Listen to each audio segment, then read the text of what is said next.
Officer James Bradley had pulled over and arrested hundreds of black men during his career, each time believing he was untouchable. Tonight was no different as he dragged another suspicious black man out of a luxury car, ignoring his calm protests about racial profiling.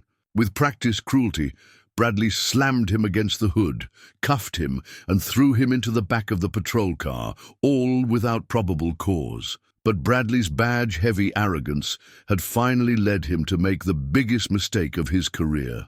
The man he just brutalized wasn't some nobody he could intimidate into silence. He was Marcus Thompson, the city's newly elected mayor, and this dash cam footage was about to spark a firestorm that would force every officer in town to answer for their actions. Before we jump back in, tell us where you're tuning in from. And if this story touches you, make sure you're subscribed, because tomorrow I've saved something extra special for you. Earlier that day, Officer James Bradley stood before his bathroom mirror, methodically pressing his uniform creases until they were knife-sharp. 23 years on the force had taught him that appearance was everything. It commanded respect, inspired fear, and most importantly, made the brass look the other way when complaints rolled in. He adjusted his badge, polished to a mirror shine, and allowed himself a small smile. In his mind, he wasn't just maintaining standards. He was upholding order in a world that seemed increasingly chaotic. The morning briefing room buzzed with the usual chatter as Bradley settled into his usual seat in the front row. Officer Martinez, a rookie who'd made the mistake of questioning one of Bradley's arrests last week, deliberately chose a chair far from him. Bradley noticed and smirked. The kid would learn. They all did eventually. "All right, listen up, Sergeant," Phillips called out, his voice cutting through the noise. "We've got reports of increased gang activity in the east side." He didn't need to specify which neighborhood he meant. Everyone knew the east side was predominantly black and Hispanic.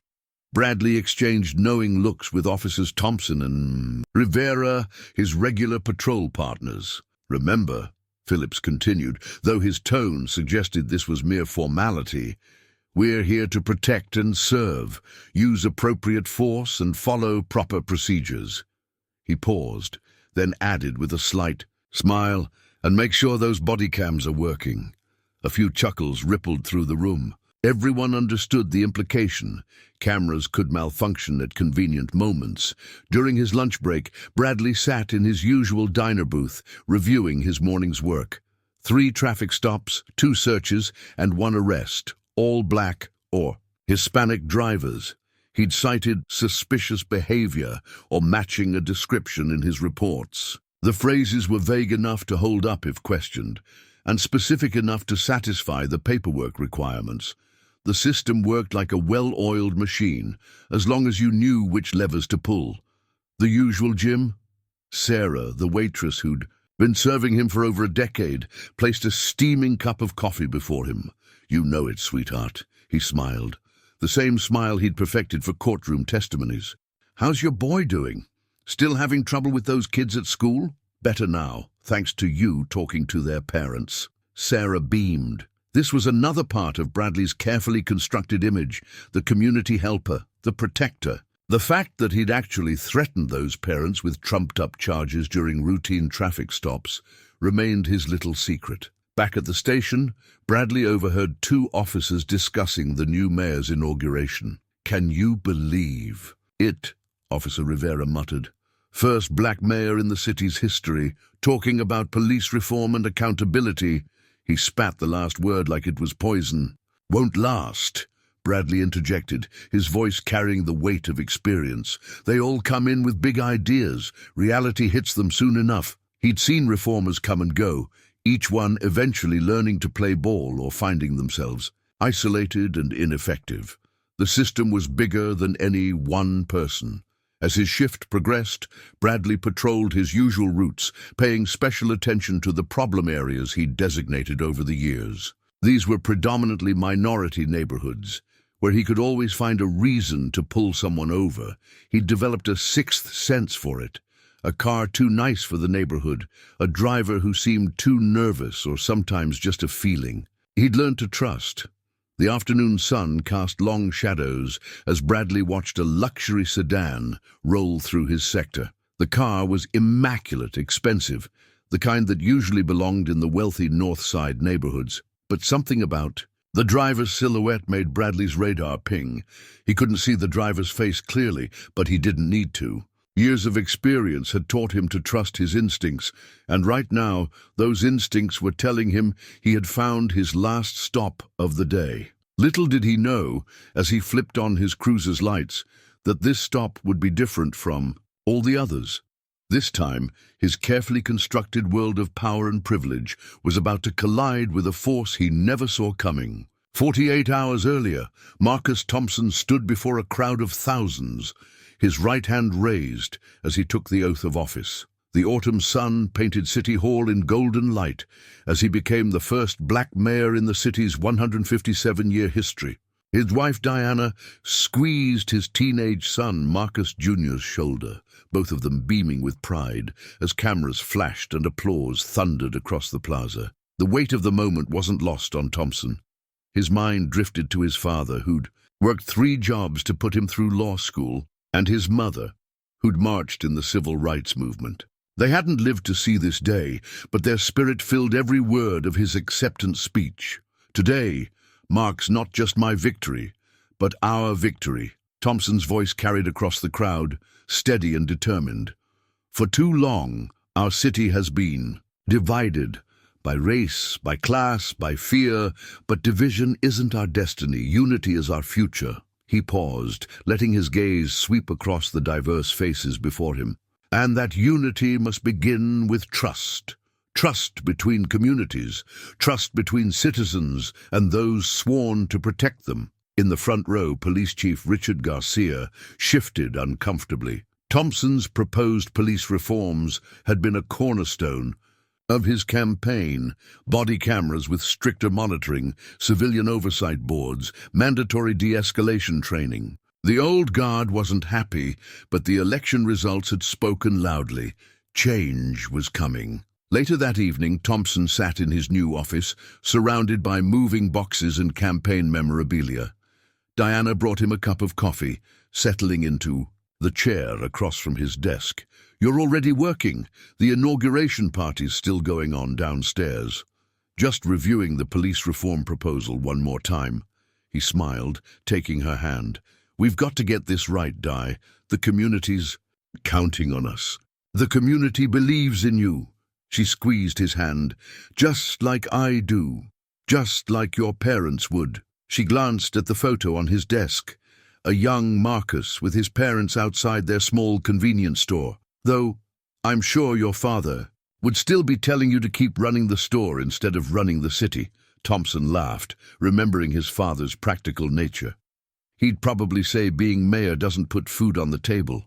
His expression grew serious, but he'd understand after what happened to Jerome. The mention of his younger brother's name brought a familiar ache. Jerome had been 19 when a traffic stop turned deadly. The officer claimed he'd seen a gun. There wasn't one. The case had gone nowhere, but it had set Marcus on his path. Law school, civil rights attorney, city council, and now mayor. Marcus Jr. poked his head into the office. "Dad, Mom, everyone's asking for you downstairs. Plus, Grandma Rose says if you don't come try her sweet potato pie, she's writing you out of her will." "Can't risk that." Thompson grinned, standing. "Your grandmother's pie is worth more than the mayor's salary." As they headed toward the door, his phone buzzed with a text from his chief of staff.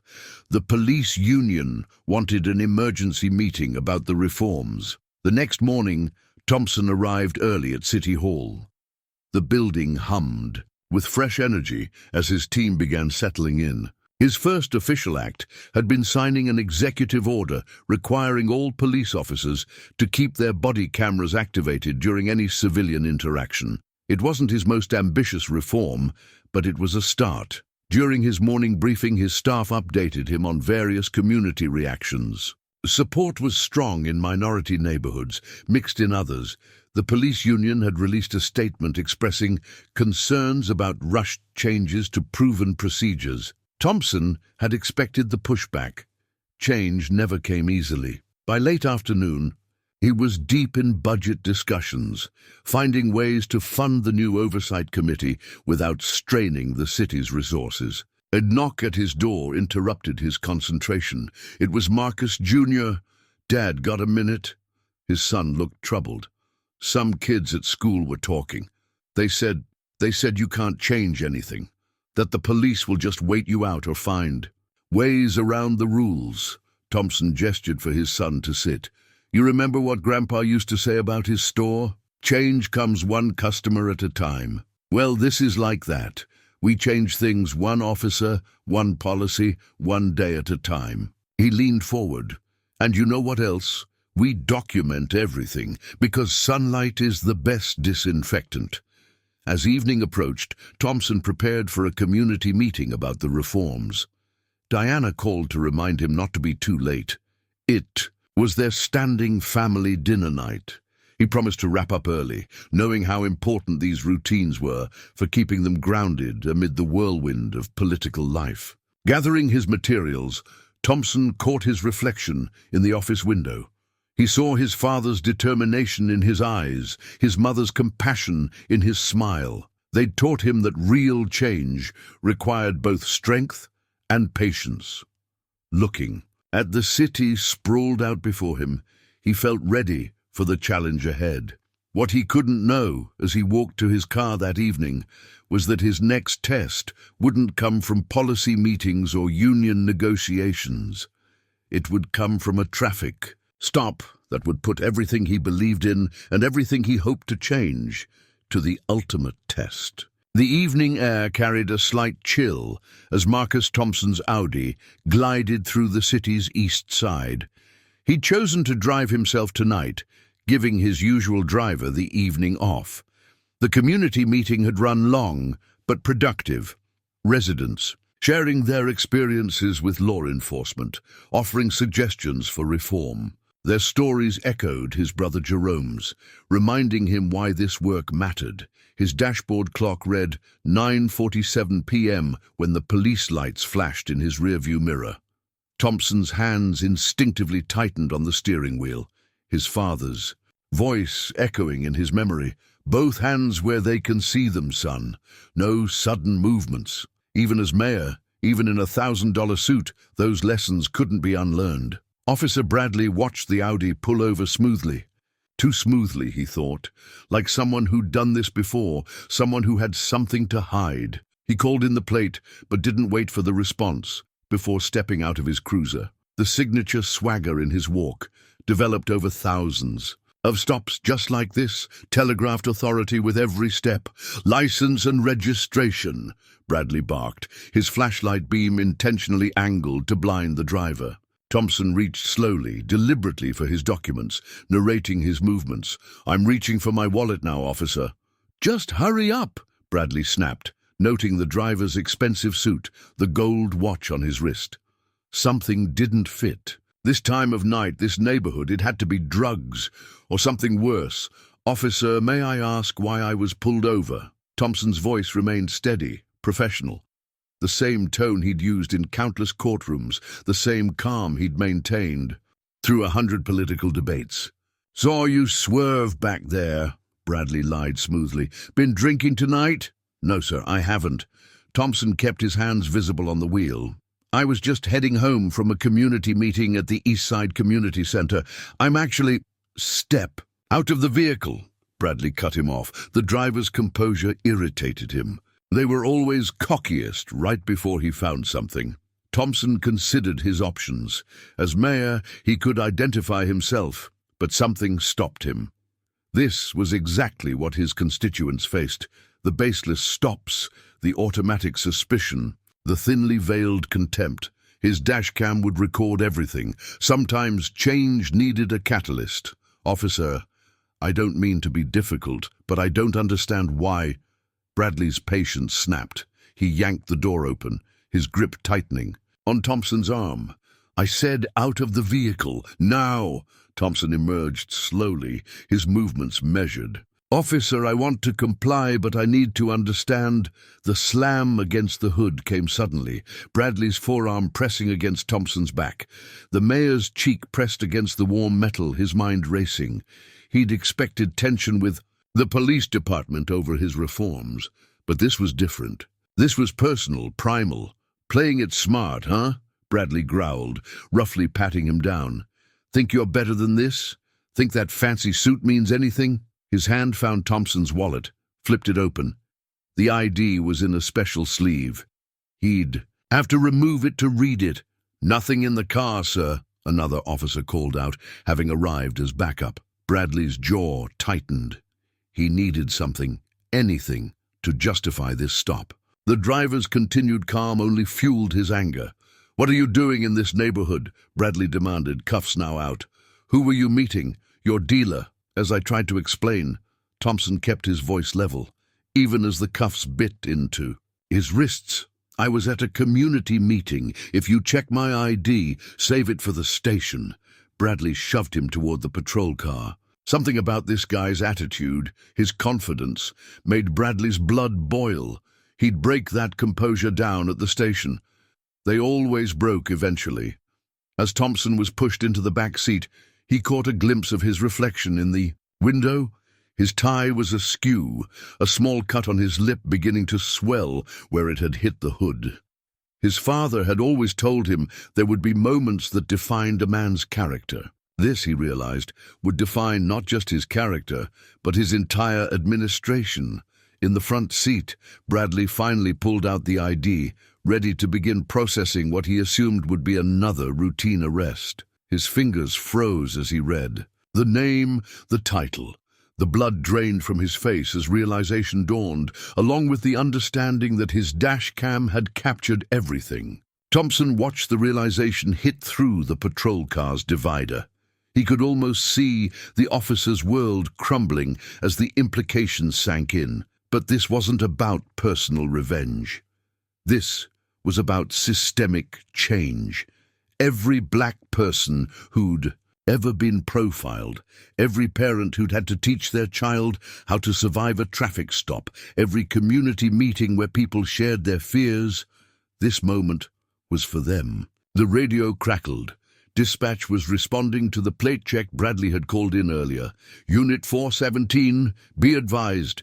Vehicle is registered to Mayor Marcus Thompson. Please confirm your status." Bradley's hand shook as he reached for the radio. In the back seat, Thompson closed his eyes, saying a silent prayer, not for himself, but for his city. The next few hours would determine whether real change was possible, whether justice could triumph over power, whether the system could actually be reformed, or if it would simply absorb this incident like so many others. The night air carried the distant sound of sirens.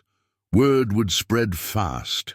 By morning, this quiet street in the east side would become ground zero for a controversy that would force every officer, every citizen, to choose a side.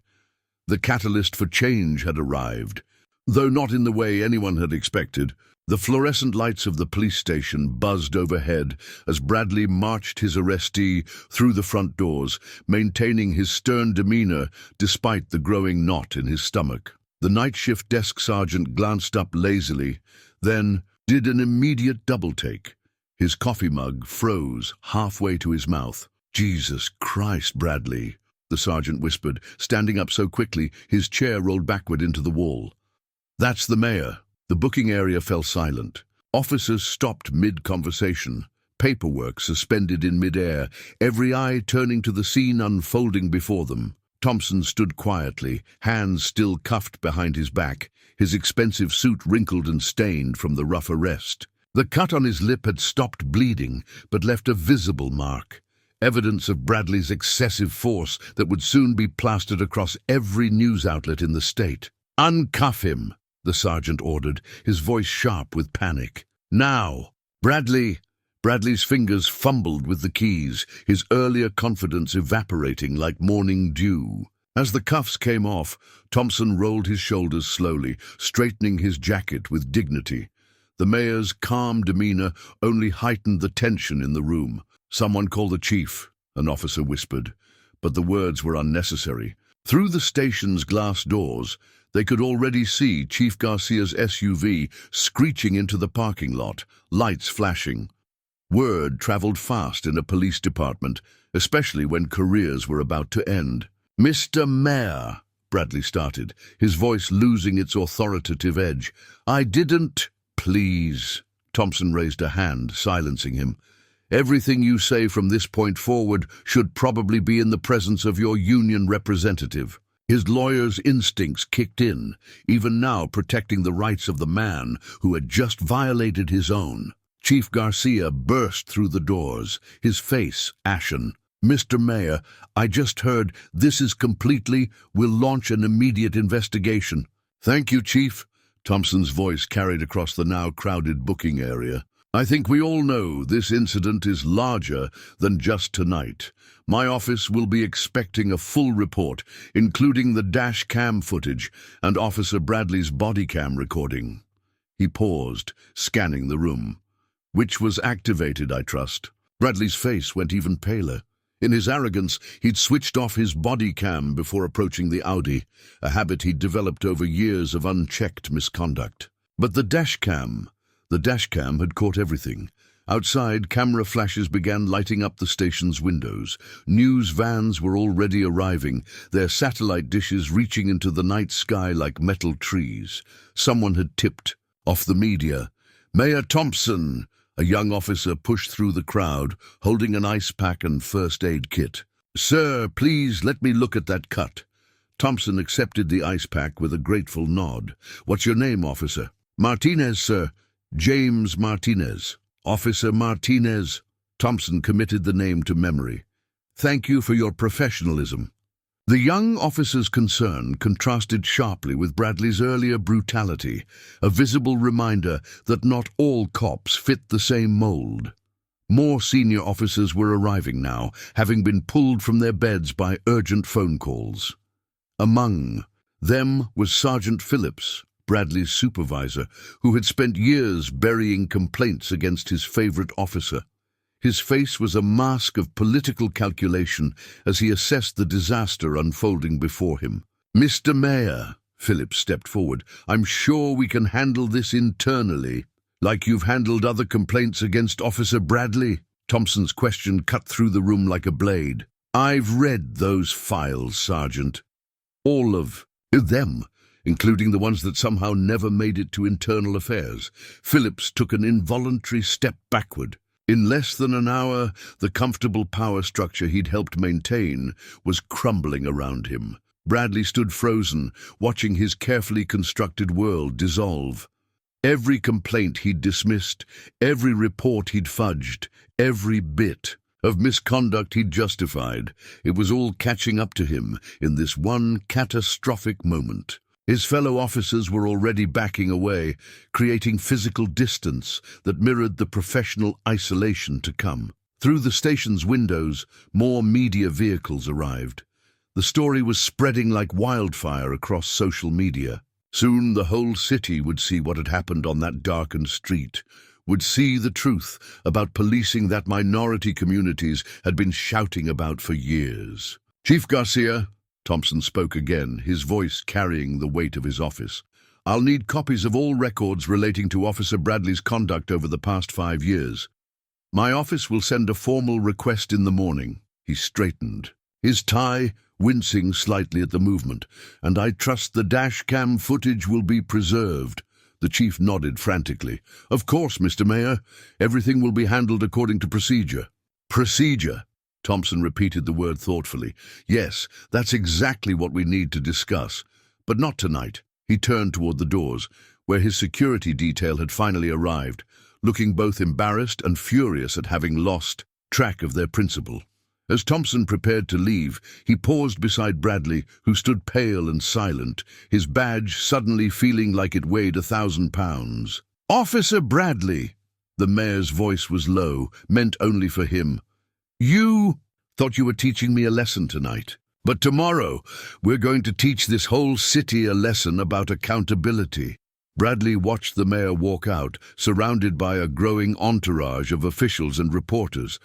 Through the glass, camera lights created a halo effect around Thompson as he stepped into the night, his dignified bearing unbroken despite everything that had happened. In the harsh, fluorescent light of the booking area, Bradley's polished badge no longer shone quite so brightly. Like his career, its luster was about to be permanently tarnished by the truth it had tried so long to hide. The dashcam footage hit Twitter at 3:47 a.m.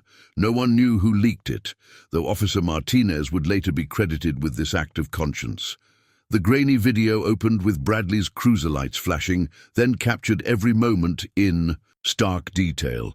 The aggressive approach, the baseless accusations, the violent takedown of a man who remained calm and cooperative throughout. By 4:15 a.m., Marcus Thompson was trending nationally.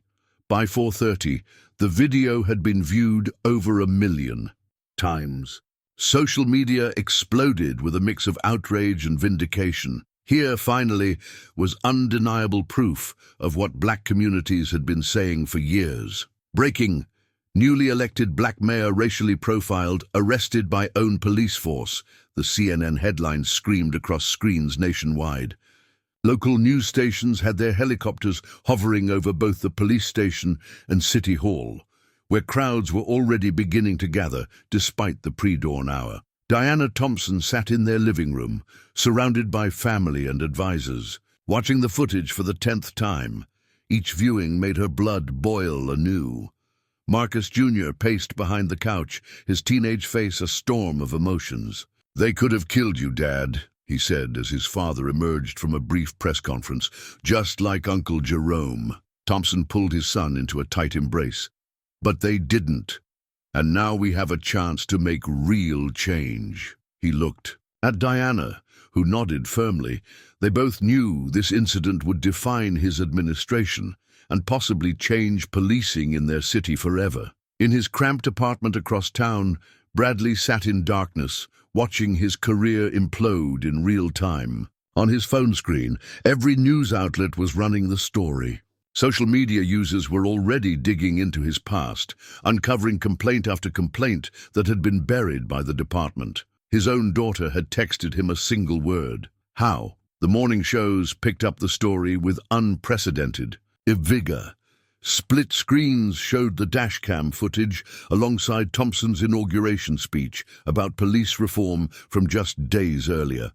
Political pundits debated whether the incident was a targeted attack or a symptom of systemic racism. Police unions across the country scrambled to distance themselves from Bradley while simultaneously defending the broader institution. What we witnessed in that video, civil rights activist Reverend Marcus King declared on Good Morning America, is not just one officer's misconduct. It's the entire system of racial profiling and police brutality captured in 8 minutes of footage. Mayor Thompson's experience is every black person's experience.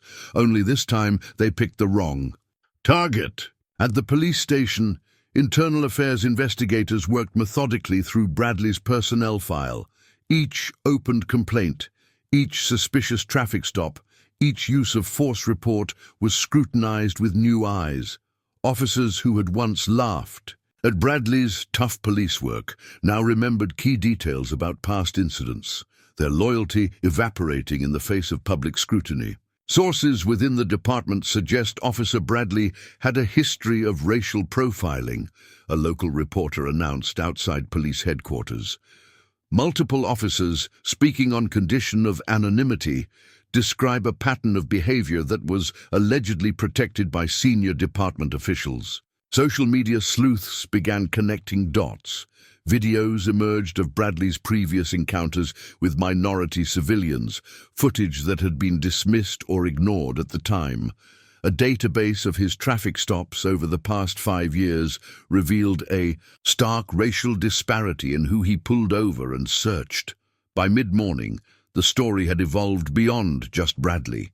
Questions were being raised about the entire department's culture. Who had protected him? Why were complaints ignored? How many other officers operated the same way? The police union called an emergency meeting, but their usual playbook deny, defend, deflect, felt woefully inadequate in the face of such clear evidence. Their preliminary statement about waiting for all the facts was met with widespread derision and a new hashtag, Regire, with the facts. Thompson's phone buzzed constantly with messages of support from mayors and civil rights leaders across the country, but it was a text from an unknown number that caught his attention. "I'm sorry for staying quiet about Bradley for so long. There's more you need to know. Officer Martinez." In police precincts across the city, officers watched the unfolding story with a mix of emotions. Some felt Bradley had finally gotten what he deserved. Others worried they might be next. A few began quietly reviewing their own conduct, wondering if they were part of the problem they'd never acknowledged. The dash cam footage played on loop on every channel, each viewing revealing new details. Thompson's calm demeanor, Bradley's escalating aggression, the casual way other officers had joined in the baseless search of the mayor's car. The public wasn't just watching an arrest anymore. They were witnessing the unveiling of a system that had operated unchecked for decades. By evening, the video had been viewed more than 20 million times. Protests were planned in cities across the country. Civil rights organizations called for federal investigation of the department. Bradley's name and face were everywhere, becoming a symbol of everything wrong with modern policing. In his office at City Hall, Thompson watched the coverage with a heavy heart. This wasn't how he'd planned to begin his administration's police. Reforms, but sometimes change needed a catalyst. His brother Jerome's photo sat on his desk, a reminder of why this mattered so much. "Sir," his chief of staff entered with another update. "Officer Martinez is ready to talk, and he's not alone. 3 other officers want to come forward about Bradley and about Sergeant Phillips." Thompson nodded slowly. The dam was breaking. Years of silence were giving way to a flood of truth. The question now wasn't whether change would come, but how many institutions would be swept away in its current. The police union headquarters buzzed with tension as Union President Mike Callahan addressed a packed room. "Brothers and sisters, we're under attack," he declared, his knuckles white against the podium. "One incident is being used to smear the entire department. We cannot let them divide us." But the division had already begun. The room was noticeably segregated, with Bradley's longtime supporters clustered near the front, while officers like Martinez and other reform-minded cops huddled near the exits. The department's few black officers sat together, their faces unreadable, but their presence making a statement. "Officer Bradley made mistakes," Callahan continued, choosing his words carefully. "But let's not forget his 23 years of service. Let's not let the mayor use this isolated incident to push through his radical agenda." In the back, Officer Martinez stood up. "Isolated incident?" His voice trembled with anger. "We all know that's a lie. We've all seen it happen.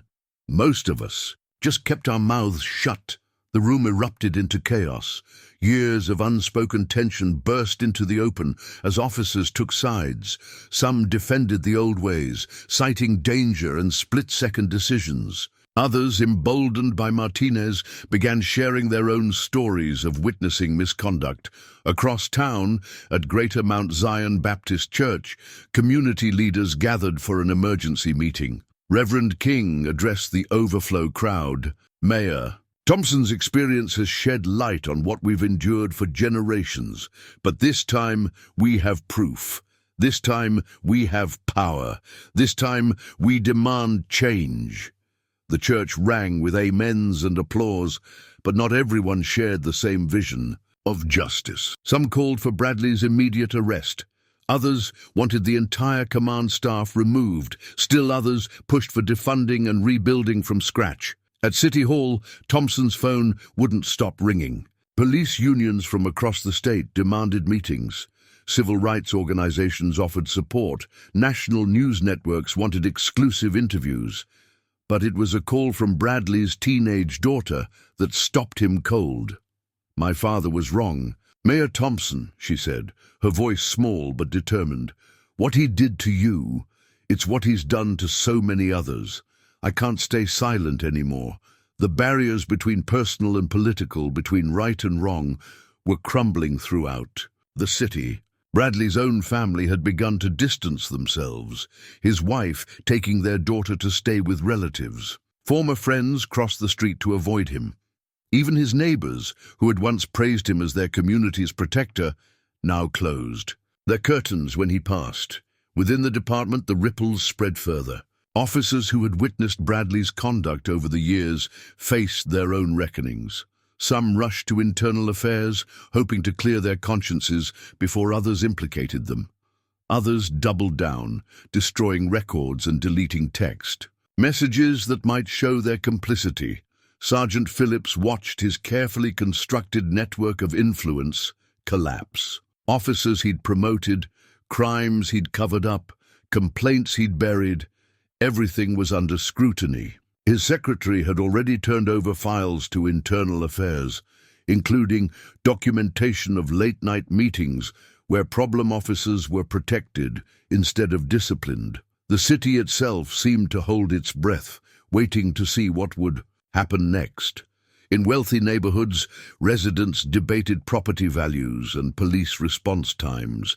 In minority communities, people shared their own stories of encounters with Bradley and officers like him, finally feeling heard. Thompson stood at his office window, watching protesters gather in the plaza below. Their signs told the story. Justice for all, no more Bradleys, reform now. Among them, he spotted his son, Marcus Jr., standing with a group of teenagers. The boy caught his father's eye and raised his fist in solidarity. The mayor touched, the cut on his lip still tender from Bradley's assault. One incident, one video, one moment of truth had drawn lines through his city. But perhaps, he thought, these lines weren't dividing people so much as revealing divisions that had always existed. And maybe, just maybe, bringing them into the light was the first step toward healing them. Lieutenant Sarah Chen, from Internal Affairs, spread dozens of files across her conference room table, creating a timeline of Officer Bradley's career. 23 years of service, transformed into a damning pattern of abuse, laid bare under the harsh fluorescent lights. Look at this. She pointed to a cluster of complaints from 2019. 7 excessive force complaints in 3 months, all involving minority suspects, all dismissed by Sergeant Phillips without investigation. She turned to Officer Martinez, who sat nervously across the table. "And you witnessed some of these?" Martinez nodded, his hands clasped tightly. "The Williams case especially. Bradley claimed the guy reached for a weapon, but I was there. Mr. Williams was just reaching for his registration, exactly like Mayor Thompson was trying to do." Jen's team worked methodically through Bradley's history. Each interview revealed new connections, new witnesses, new victims. Officers who had once protected Bradley now competed to provide information, hoping to save themselves as the investigation expanded. It wasn't just Bradley, a senior dispatcher revealed, her voice shaking. They had a code system. When certain officers radioed in traffic stops, we knew to take our time running plates, give them a few extra minutes before responding. She handed over years of dispatch logs, each entry now suspicious. In a separate interview room, Phillips faced his own reckoning. His carefully maintained facade cracked under precise questioning. "You have to understand," he pleaded, "maintaining order requires flexibility with the rules sometimes." "Flexibility?" Chen's voice was ice. "Is that what you call burying assault complaints, tampering with evidence, protecting officers who violated their oath?" The investigation expanded beyond single incidents into systemic issues. Financial records revealed unexpected deposits in Phillips' accounts. Internal memos showed promoted officers had helped cover up Bradley's misconduct. Even the police union's lawyer appeared compromised, having quietly settled multiple lawsuits without reporting them to oversight committees. Bradley's own interrogation proved devastating. Faced with mounting evidence, his arrogance finally crumbled. Everyone knew How things worked, he insisted. I was just doing what the job required, what the department wanted. But the department was changing. Young officers like Martinez provided body cam footage they'd secretly preserved, showing Bradley's behavior when he thought cameras were off. Civilian witnesses, formerly too afraid to speak, came forward with cell phone videos and written records of encounters. Each revelation strengthened Mayor Thompson's position. This wasn't just about one traffic stop anymore. It was about decades of systemic abuse finally exposed to sunlight. The investigation had become a referendum on the entire culture of policing.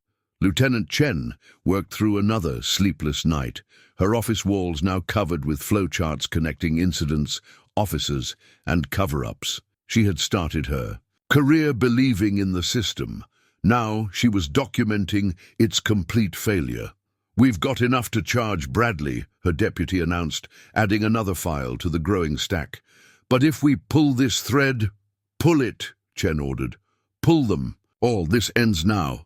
The evidence mounted like an incoming tide, threatening to sweep away not just Bradley's career, but the entire power structure that had protected him.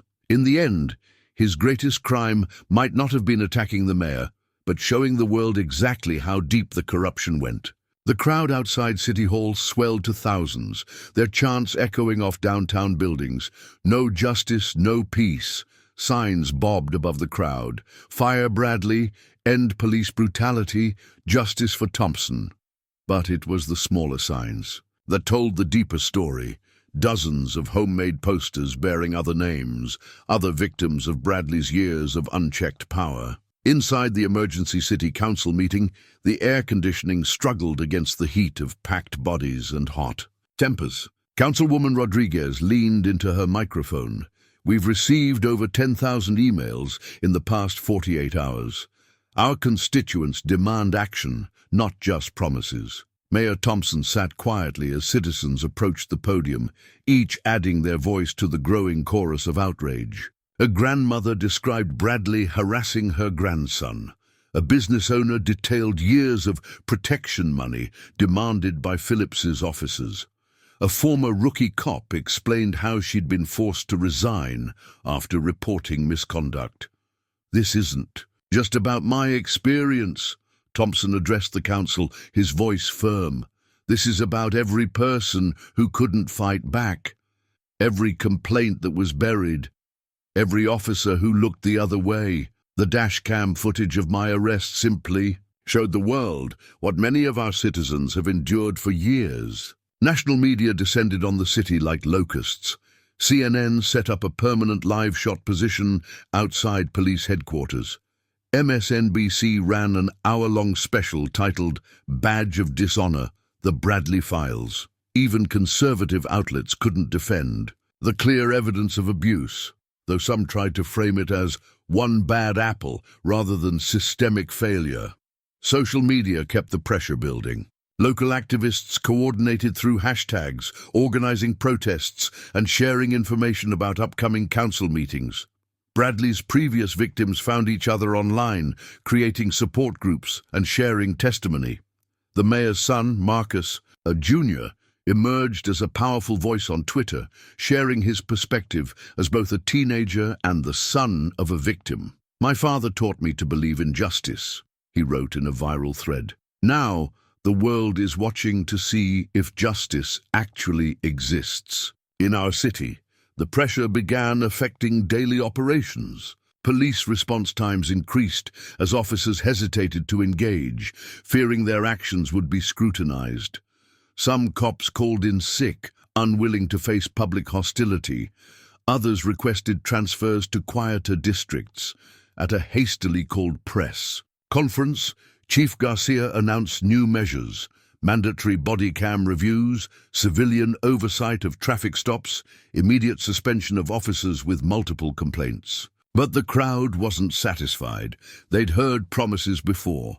"How do you respond to allegations that your department actively covered up Officer Bradley's misconduct?" a reporter shouted. "What about Sergeant Phillips's involvement in suppressing complaints?" called another. The chief's measured responses felt inadequate against the tide of public anger.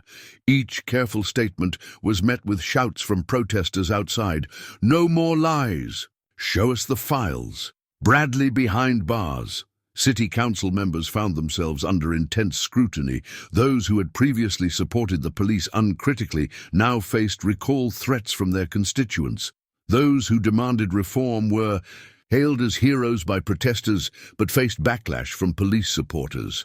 Thompson watched it all from his office, feeling the weight of competing pressures. Activists demanded immediate, sweeping changes. Police unions threatened legal action. Business leaders worried about the city's image. Everyone wanted action, but nobody agreed on what that action should be. Diana brought him coffee and a fresh shirt, knowing he wouldn't be home again tonight. "You've started something bigger than Bradley," she said softly. "Bigger than all of us." He nodded, touching the fading cut on his lip. "Change never comes easy, but it's coming." He looked out at the protesters below, still chanting in the evening light. "One way or another, it's coming." The black SUV pulled up to Bradley's apartment building at midnight, its tinted windows reflecting streetlight. Former Police Commissioner Richard Walsh stepped out, now a prominent state senator. He found Bradley sitting in darkness, surrounded by empty bottles. "Get up," Walsh ordered, flicking on lights. "This isn't over yet. You've got friends in higher places than Thompson." Across town, Lieutenant Chen stared at her computer screen in disbelief. Financial records she'd subpoenaed showed a complex web of payments linking Bradley and Phillips to prominent business owners, judges, and politicians. The corruption went far beyond racial profiling. It was systematic extortion and protection rackets, all sanctioned by the city's elite. "Lieutenant," Officer Martinez burst into her office.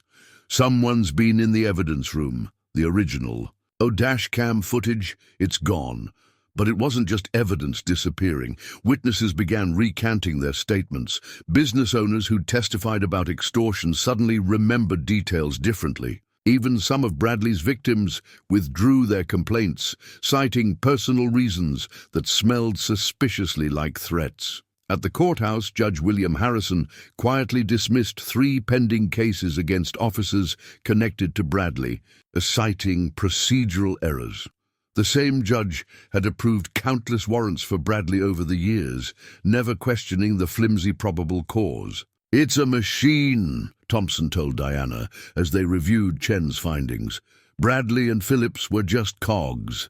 The real power lies with the people who protected them, who profited from their actions." Walsh's influence became clear as conservative media suddenly shifted their coverage.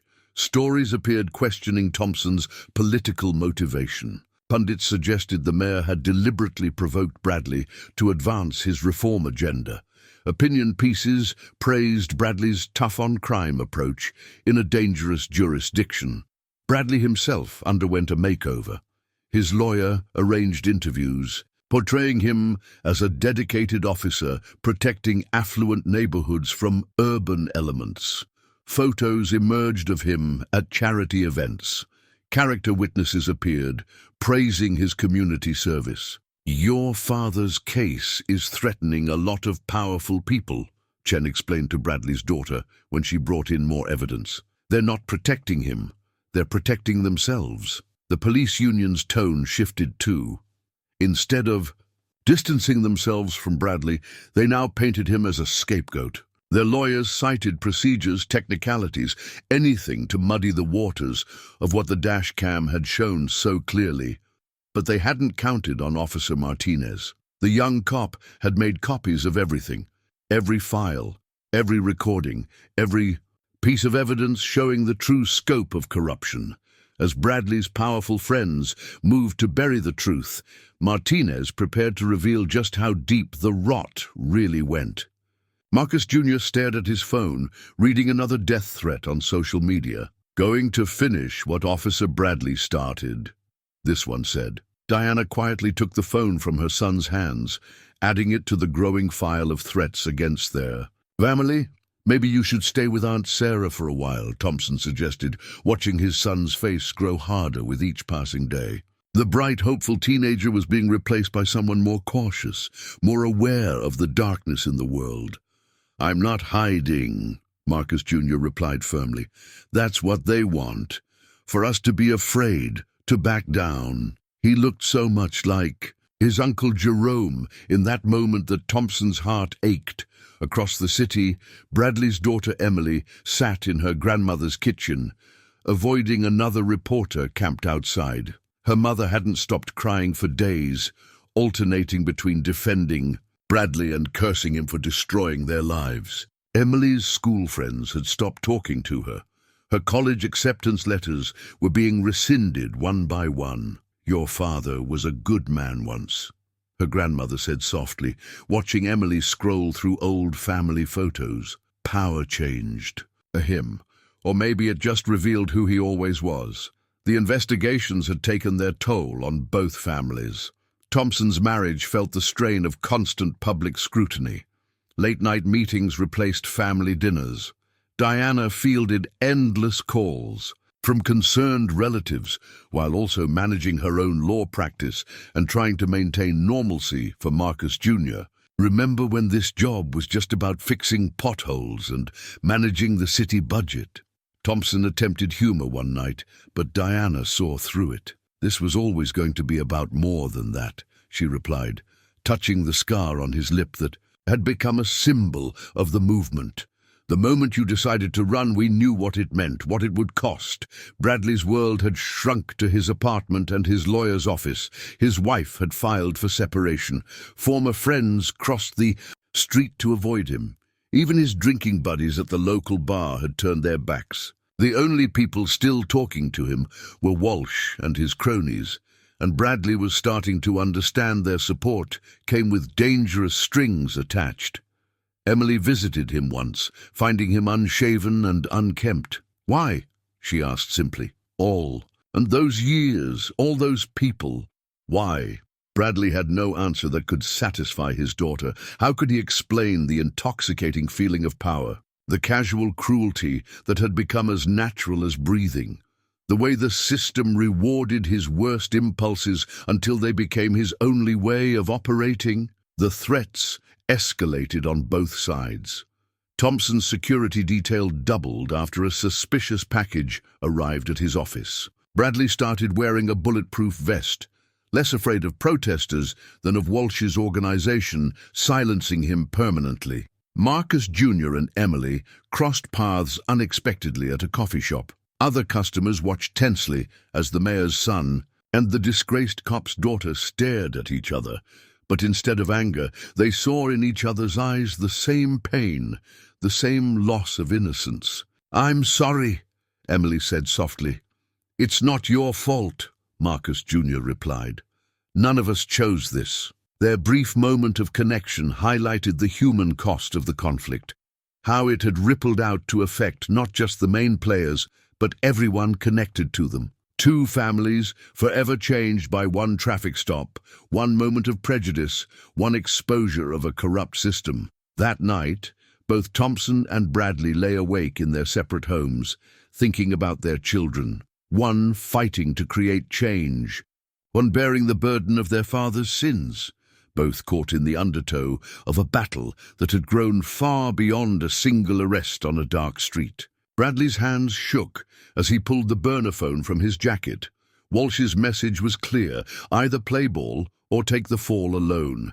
3 other officers involved in the protection racket had already died in accidents. The message couldn't be clearer. Silence was survival. In his City Hall office, Thompson faced his own crisis. Anonymous sources had leaked photos of his brother Jerome's arrest from 20 years ago, suggesting he had resisted arrest, contradicting the family's long-held narrative. Conservative media pounced, painting Thompson's reforms as a personal vendetta rather than necessary change. "They're trying to destroy both of us," Bradley muttered to his reflection, loading his service weapon. Walsh's organization had made it clear, if Bradley went down, he wouldn't go alone. They had footage doctored to suggest Thompson had thrown the first punch during the traffic stop. A fake paper trail suggested the mayor had connections to drug dealers in the East Side. It was all lies, but the truth hadn't mattered for a long time. Lieutenant Chen's investigation team worked through another sleepless night, following money trails and connections. "They're getting sloppy," she told Martinez. "Desperate people make mistakes." But even as she spoke, her computer files were being remotely wiped, years of evidence disappearing in seconds. Thompson's phone rang. Another warning from the police union. "Think about your family," the voice suggested. "Think about your son. Reform is one thing, but this witch hunt," the threat hung unspoken. Diana found him later, staring at Jerome's photo, the weight of decision heavy on his shoulders. Bradley paced his apartment, the walls closing in. His lawyer had stopped answering calls. His union rep suggested he take a vacation out of the country. Even Walsh's protection felt more like a noose than a lifeline. In his mind, he saw every face, every person he'd wronged, every abuse of power that had led to this moment. At the police station, officers chose sides more openly now.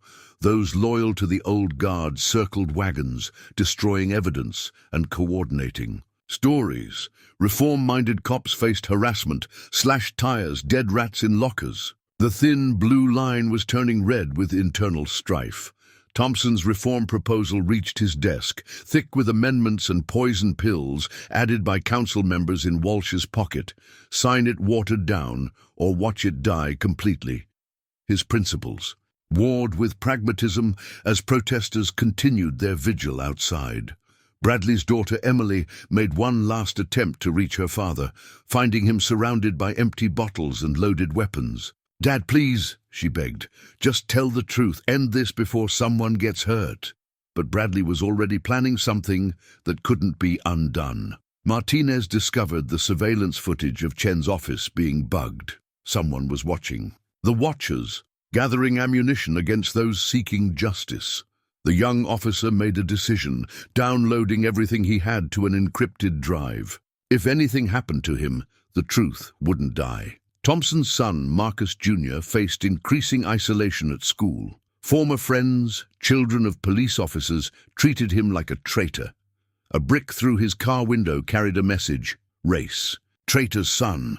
The boy's eyes grew harder, his father's cause becoming his own.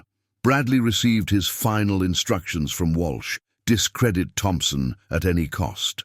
The package included doctored photos, falsified bank records, enough manufactured. Evidence to create reasonable doubt. Use it, or face the consequences. In the evidence room, Chen found more files missing. The corruption was eating evidence faster than she could gather it. They're not just covering their tracks, she realized. They're setting up something bigger. Thompson stared at the growing pile of threats on his desk. Messages from judges, suggesting pending cases might go against the city. Business leaders hinting at relocated jobs and lost tax revenue. Police response times in pro-reform districts mysteriously doubling. Bradley cleaned his gun with shaking hands, remembering every abuse of power, every moment of unchecked authority that had led him here. In his mind, he was still right, had always been right. The world had changed, not him. Tomorrow he would show them all what happened when you pushed a man too far. The city held its breath, feeling the tension build. Something had to break. Someone had to break. The only question was, who would make the first desperate move, and who would survive the fallout? Officer Martinez's hands trembled as he inserted the encrypted flash drive into Lieutenant Chen's computer. "You need to see this," he said, his voice barely a whisper. Bradley didn't just keep trophies. He kept insurance. The screen filled with hundreds of video files, each meticulously labeled and dated. Body cam footage that had supposedly been lost or corrupted over the years. Bradley, it seemed, had been more methodical than anyone imagined, and far more dangerous. He recorded everything. Chen breathed, scrolling through the archive. Every payoff, every threat, every illegal search. But why? Her voice trailed off as understanding dawned. These weren't just recordings of his own misconduct. They were evidence against everyone involved in the corruption. The videos painted a damning picture. Judge Harrison accepting envelopes in his chambers, Sergeant Phillips coordinating with local business owners about protection fees. Even Senator Walsh appeared in several clips discussing how to handle problem witnesses in cases involving Bradley's unit. Bradley didn't just participate in the corruption, Martinez realized. He documented it, built himself a safety net of dirt on everyone above him. His stomach churned as they watched clip after clip of casual brutality, systemic racism, and coordinated cover-ups. Chen worked feverishly, copying and categorizing the evidence. Some of these cases go back 15 years. Look, here's footage from the Santiago case. The department claimed there was no body cam video, but Bradley kept it. Shows the whole illegal search. The footage revealed more than just individual crimes. It showed how deeply rooted the corruption had become. Officers teaching rookies which judges would sign anything, which business owners were untouchable, which neighborhoods were fair game for illegal searches. A new file popped up. Uploaded just hours ago. Chen clicked it open and gasped. It showed Bradley in his apartment recording a confession. His eyes were wild, his voice slurred but clear. "If you're seeing this, I'm probably dead, but I'm not going alone. Everything here is true, every name, every crime, every cover-up. I did what they wanted, what they taught me to do. Now they want to sacrifice me? Fine, but they're coming down with me." Martinez's phone buzzed, a text from Emily Bradley. "Dad's gone, took his gun, left a note saying, 'Making things right. Please help.'" Chen was already dialing Thompson's security. A detail when another video caught her eye. The timestamp was from the night of Thompson's arrest, but this wasn't the dash cam footage everyone had seen. This was Bradley's body cam, which he'd claimed was malfunctioning. "He never turned it off," Martinez whispered as they watched. The footage showed everything the dash cam hadn't. Bradley calling in the plate and being told it was the mayor's car. Bradley muttering racial slurs under his breath. Bradley deliberately escalating the situation despite knowing exactly who he was dealing with. But more importantly, it showed a second car pulling up. Senator Walsh, there in person, watching from the shadows. Bradley's roughness wasn't just habit. It was a performance for his real boss. The evidence kept mounting. Financial records showing kickbacks, audio recordings of private meetings, lists of officers involved in various schemes. Bradley had spent years building his insurance policy, never imagining it would become his confession. "We need to move this somewhere safe," Chen decided, looking over her shoulder. "They've already tried to destroy evidence once. And if Bradley's planning what I think he is..." Martinez nodded grimly, remembering the look in Bradley's eyes during his last days at the station. A cornered animal was always most dangerous, and Bradley had just armed himself with nothing left to lose. They worked through the night, backing up files, sending copies to secure locations. Each video, each document, added another piece to the puzzle of corruption that had plagued their city for decades. But time was running out. "Lieutenant," an officer burst into the room. "There's a situation developing at City Hall. Bradley's been spotted in the area. He's armed." Chen looked at the frozen image on her screen. Bradley's confession. He's dead, eyes staring into the camera. He's not trying to save himself anymore, she realized. He's going to bring it all down, whatever it takes. Martinez was already heading for the door, checking his weapon. The evidence they'd found wasn't just a record of past crimes. It was a warning of what was about to happen. Now they had to hope they could stop it before Bradley's final act of desperation claimed more victims. Mayor Thompson stood at his office window, watching the chaos unfold below. SWAT teams surrounded City Hall, their weapons trained on every entrance. Bradley was somewhere inside the building, armed and desperate. Now, in this moment of crisis, Thompson faced the hardest decision of his life. His phone buzzed. "Lieutenant Chen, Mr. Mayor, we have Bradley's complete records, everything, enough to bring down Walsh, Phillips, Judge Harrison, the whole corrupt network. But Bradley's not just looking to expose them. He's looking for revenge. Thompson's hand moved unconsciously to the scar on his lip. He could end this now. Give Bradley what he wanted. A public platform to expose everyone, burn the whole system down. Part of him, the part that still grieved for Jerome, wanted exactly that. Wanted to watch them all fall. "Dad," Marcus Jr.'s voice came through his secure line. "I'm safe at home with Mum. But there's something you should know. Emily Bradley just called me. She says her dad, he's not trying to hurt you, he's trying to force you to hurt him." The pieces clicked into place. Bradley wasn't just looking for revenge, he was looking for martyrdom. He wanted Thompson to be forced to take him down, to prove that the mayor was no better than the corrupt system they were fighting. "Sir," his security chief urged, "we need to get you to a secure location." But Thompson shook his head. "No. This ends today, but not the way Bradley wants it to." He pressed the intercom. "Get me a direct line to the building's PA system." Lieutenant Chen's voice crackled through his phone. "Mayor Thompson, you need to see this footage first. The night he arrested you, Walsh was there. This wasn't just Bradley's racism. This was a deliberate attempt to discredit you before your reforms could start." Thompson absorbed this information, feeling the weight of history on his shoulders. His brother's death, his own humiliation, decades of systemic abuse, all of it had led to this moment. The choice between justice and vengeance hung in the balance. "Bradley," his voice echoed through the building speakers. "I know about the evidence. I know about Walsh. I know why you really stopped me that night." Silence answered him. Somewhere in the building, Bradley listened, his finger on the trigger. "You want me to be like them," Thompson continued. "You want me to choose revenge, to prove that power corrupts everyone eventually, but that's not why I'm here."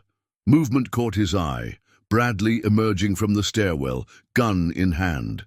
Their eyes met across the distance. In Bradley's face, Thompson saw not just hatred, but a desperate need for meaning in his downfall. "You can still do the right thing," Thompson spoke directly to him now. "Not for me, not for yourself, but for Emily, for every officer who wants to serve with honor. Help me fix what's broken." Bradley's hand trembled. "It's too late for that," his voice hoarse. "Too late for all of it." "No," Thompson countered. "It's never too late for justice. Real justice, not revenge. Your evidence, your testimony, it can help us clean up this department the right way. Through the law, not violence." SWAT teams had Bradley in their sights. One word from Thompson would end this. The mayor thought of Jerome, of Marcus Jr., of every victim of the corrupt system. The old way would be to meet force with force, hatred with hatred, but that would only prove Bradley right. 23 years, Bradley said, his voice breaking. "I spent 23 years becoming everything I swore to fight against." "Then help me fight it now," Thompson offered. "The right way.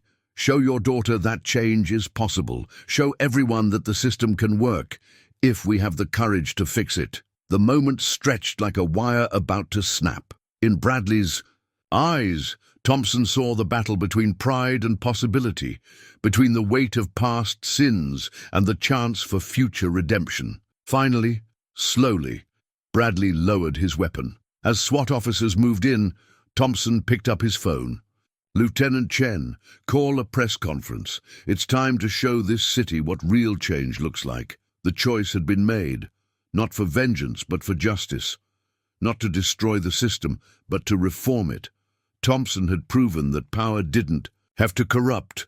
It could also heal if wielded with wisdom and compassion. The city council chambers had never been so packed. Every seat was filled, every wall lined with cameras. Bradley sat at the witness table, his once pristine uniform replaced by a simple suit.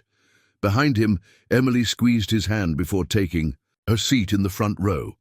Thompson watched from the dais as Lieutenant Chen presented the evidence. The recordings played on large screens, years of corruption exposed in high definition. Bradley's meticulous documentation left no room for denial. Each video, each recorded conversation, each illegal transaction built an irrefutable case against the power structure that had enabled him. Senator Walsh's face turned ashen as his own voice filled the chamber, discussing payoffs and cover-ups. Judge Harrison slumped in his seat as footage showed him accepting bribes in his chambers.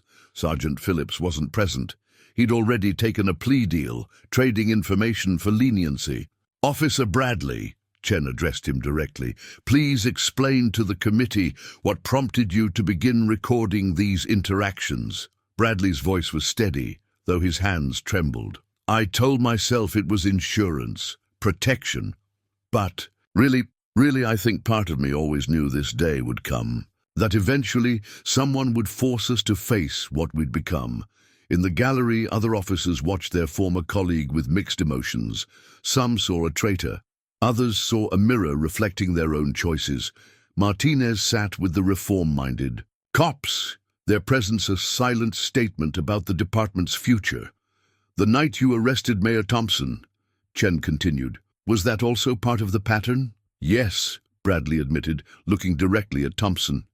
Senator Walsh had identified the mayor as a threat to our operation.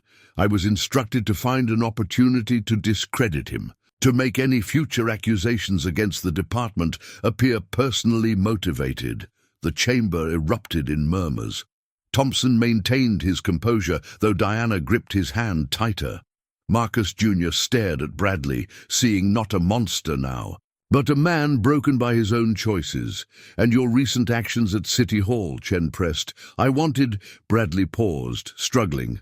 "I wanted Mayor Thompson to prove me right, to show that when pushed, everyone chooses revenge over justice. I was wrong." The hearing continued for hours.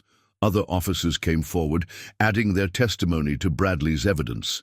The scope of corruption emerged like a dark web, connecting police, politicians, judges, and business leaders in a network of mutual protection and profit. Walsh attempted to discredit Bradley's testimony, but the evidence was too thorough, too detailed. Each attempt at denial was met with another video, another recording. Bradley had documented everything, leaving no room for spin or deniability. As the sun set, Thompson addressed the chamber. "Today we've seen the worst of our system," he began, "but we've also seen hope for its redemption. Officer Bradley's actions, both his crimes and his eventual cooperation, show us that change is possible, that it's never too late to choose justice over power." The reforms, when announced, were comprehensive: independent oversight committees, mandatory body cam reviews, complete restructuring of internal affairs, new training protocols, community involvement in police policy. The changes would take years to fully implement, but the foundation was laid. Bradley received a reduced sentence in exchange for his cooperation. As he was led away, Emily approached Thompson. "Thank you," she said simply, "for giving him a chance to make it right." The media called it a victory for justice, but Thompson knew better. This was just the beginning. Real change would require constant vigilance, continuous effort. The system hadn't been broken in a day, and it wouldn't be fixed in one either. Outside the chamber, protesters celebrated. Inside, Thompson looked at the empty witness chair, thinking of all the Bradleys still out there, all the departments, still operating in shadows. One battle had been won, but the war for justice would never truly end. "Dad," Marcus Jr. said softly. "Uncle Jerome would be proud." Thompson nodded, touching his now healed lip. From wound to scar to symbol of change, sometimes. Transformation came from unexpected places. Sometimes justice wore the face of those who had once denied it. 1 month after the hearing, Bradley began serving his 5-year sentence. His testimony had brought down 2 judges, 4 senior officers, and a state senator. More importantly, it had opened the door for genuine reform. Officer Martinez led the first community oversight meeting, packed with residents eager to help shape their police department's future. Lieutenant Chen headed the new Internal Affairs Division, implementing strict protocols for body cam reviews and complaint investigations. Old guard was gone. Phillips took early retirement. Walsh faced federal charges. The remaining officers adapted to new requirements for transparency and accountability, or they found different careers. Thompson's reforms rolled out steadily: mandatory de-escalation, training, civilian review boards, community policing initiatives. Change didn't come easily, but it came. Each small victory built trust between police and the communities they served. Emily Bradley visited her father in prison, where he taught ethics classes to other inmates. His story became a cautionary tale at the police academy, not just about corruption, but about redemption, about choosing right over wrong, no matter how late the hour. 6 months later, the changes were visible throughout the city. Traffic stops included respectful interactions captured on always active body cams. Community members sat in on police training sessions, sharing their perspectives and experiences. The us versus them mentality was slowly dissolving. Officer Martinez's community policing program became a model for other departments. Officers walked their beats, knew residents by name, attended neighborhood meetings.